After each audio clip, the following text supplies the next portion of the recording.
Hey y'all, tonight we're going to talk about William Hare and William Burke. On November 29th of 1827 in Scotland, William Hare, pictured here, had a lodger staying in his home renting a room, when unfortunately the man passed away from natural causes before he could finish paying Hare rent. So Hare went to go complain about his issues to his friend William Burke, pictured here, and the two men came up with a plan.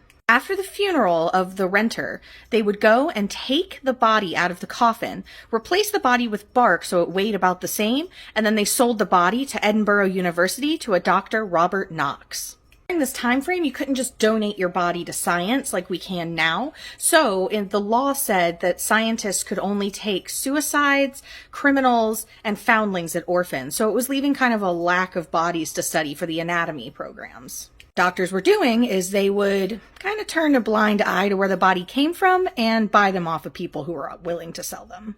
Not too long after selling the first body, they would get another lodger at the Hare residence. This time, the man came down with a fever, and it worried Hare that other people wouldn't want to rent from him if there was a man who was sick. So he went to his friend Burke, and they came up with a plan.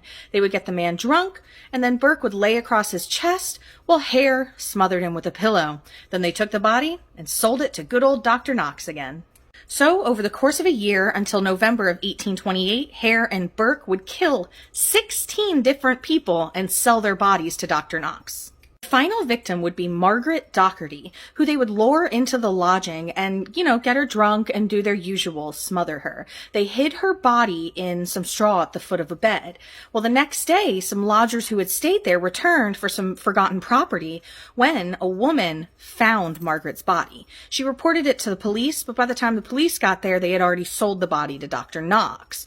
But they did find some blood and her clothing, so they arrested both the men. William Hare actually got offered immunity to turn on William Burke, and that's exactly what he did. So charges were only laid against William Burke. He was found guilty of at least 3 murders, and he was hanged.